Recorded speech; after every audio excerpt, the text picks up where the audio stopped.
voy a repetir una frase que ya he dicho y que me decía constantemente mi papá, que no era específicamente un sabio ni un pensador, pero tenía estas cosas. Por ejemplo, me decía, mirá, es muy feo hablar al pedo en serio.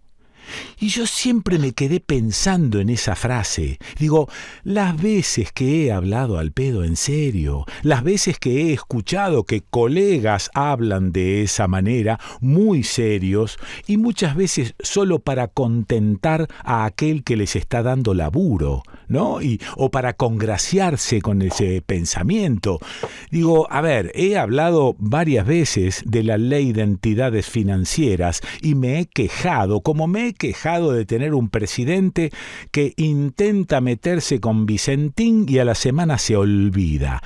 Digo, y me pregunto, ¿no? Ahí en el medio, ¿qué cuernos habrá pasado con los verdaderos poderes que hay en este país y cómo pueden apretar a un presidente para que se deje de joder con una empresa como puede ser Vicentín? Y vuelvo a la ley de entidades financieras. Sé que es una ley que no se ha tocado en 40 años, que ha sido firmada por Martínez de Oz, o sea que intuyo el mal, pero lo desconozco.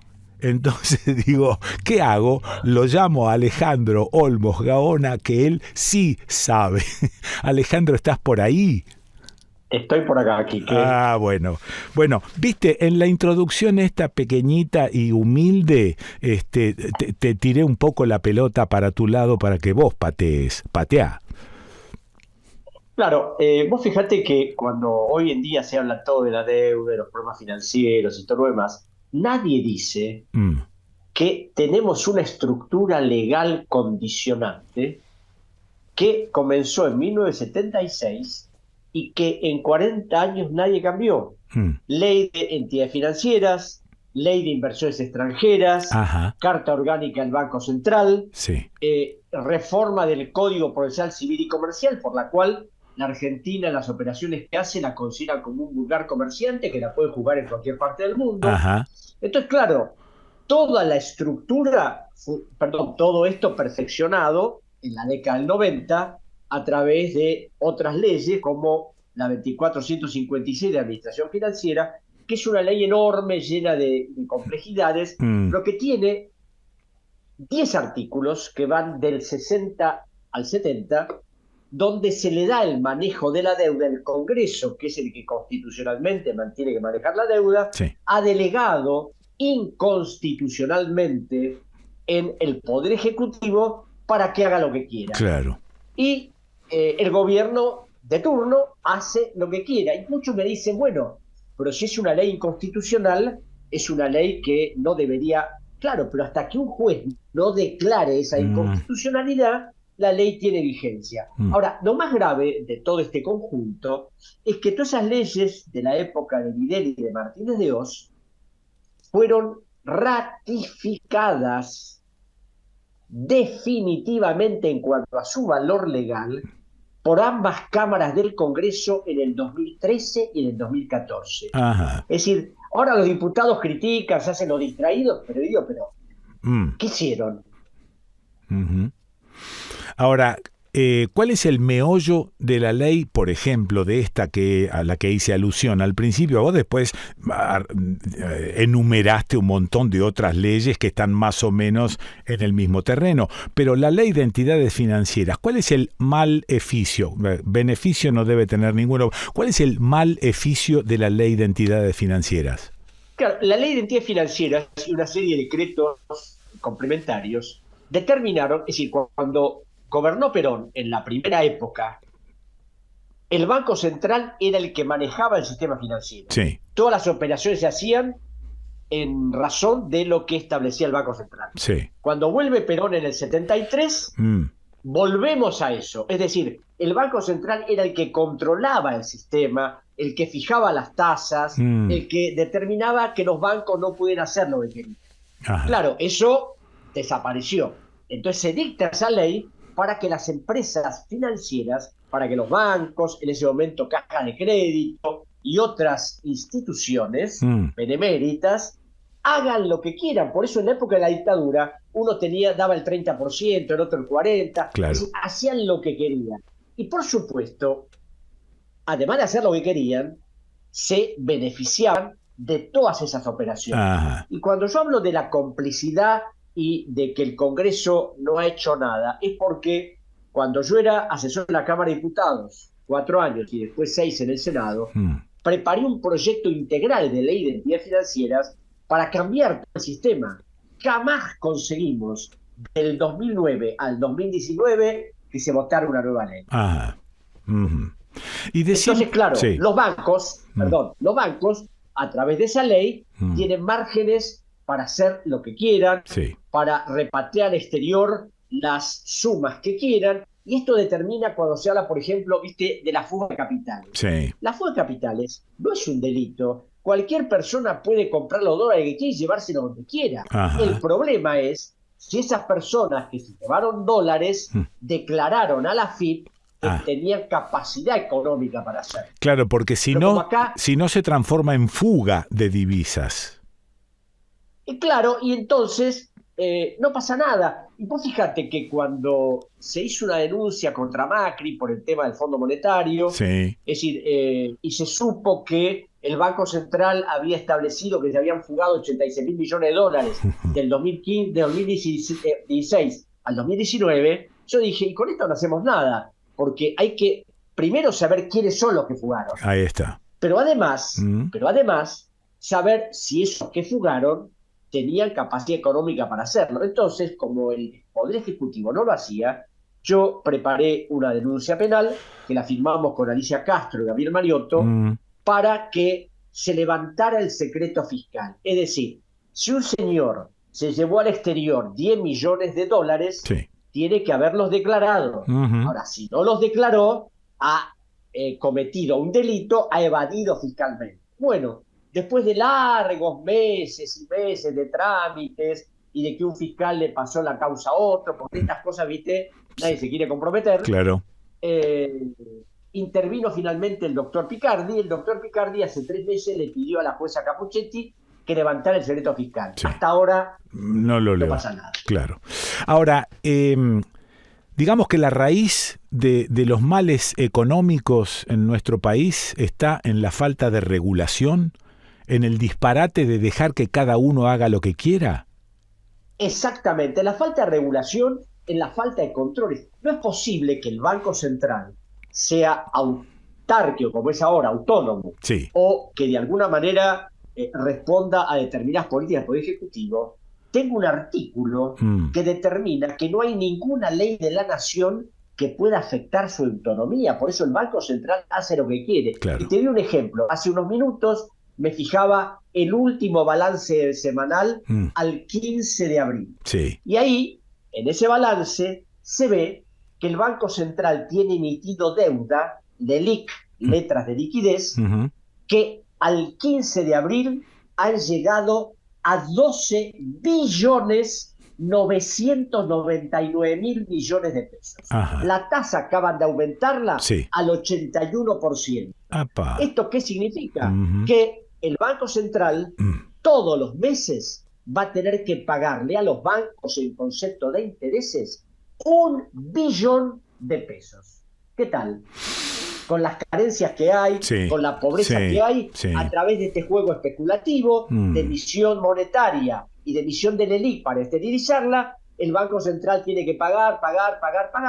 Esto nadie se le mueve un pelo. En los diarios de estas cuestiones sale muy poco.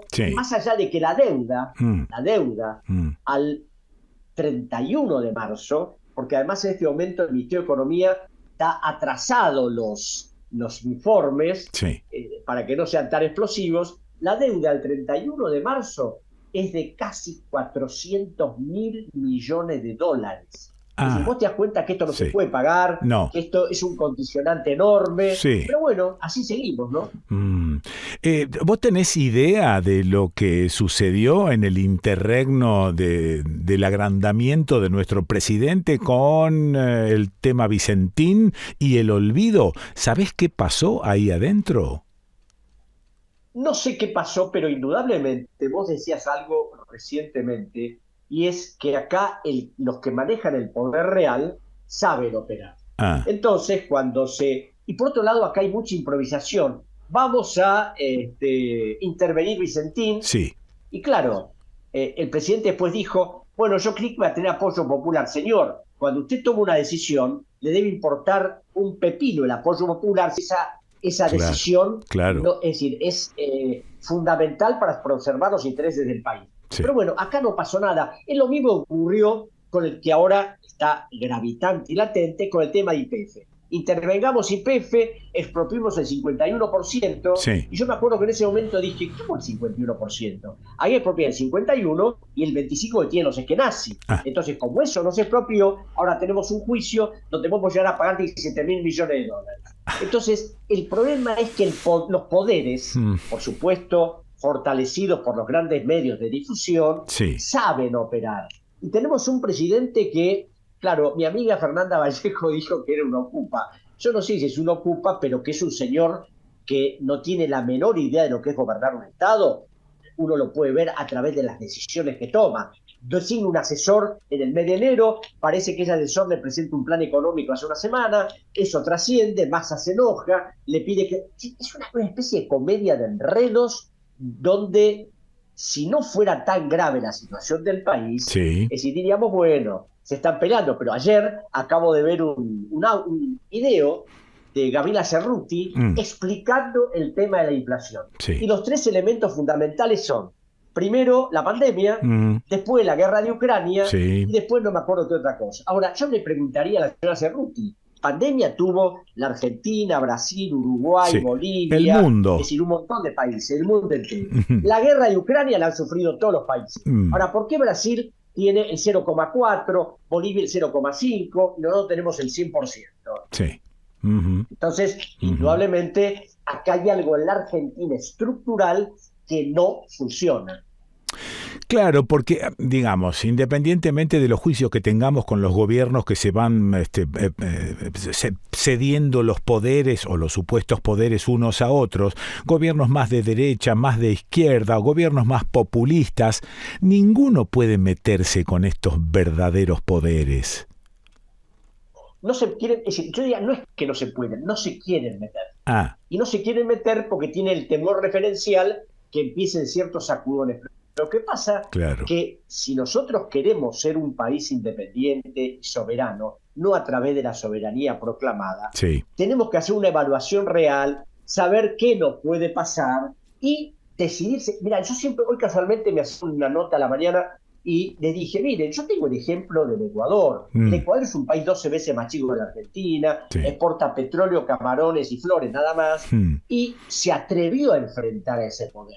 Con la deuda hizo algo distinto que no se había hecho. sí. Ahora, si vos te metés y decís, no, la relación de fuerzas no me da, bueno, yo cuando me dicen eso, y me imagino que los asesores le dicen, mire, presidente, acá no se puede meter, pensaba que si esos asesores hubieran estado vivos en 1820, 1822, 1823, el general San Martín se hubiera quedado en su casa disfrutando de la opulencia de la Claro, escalada. claro.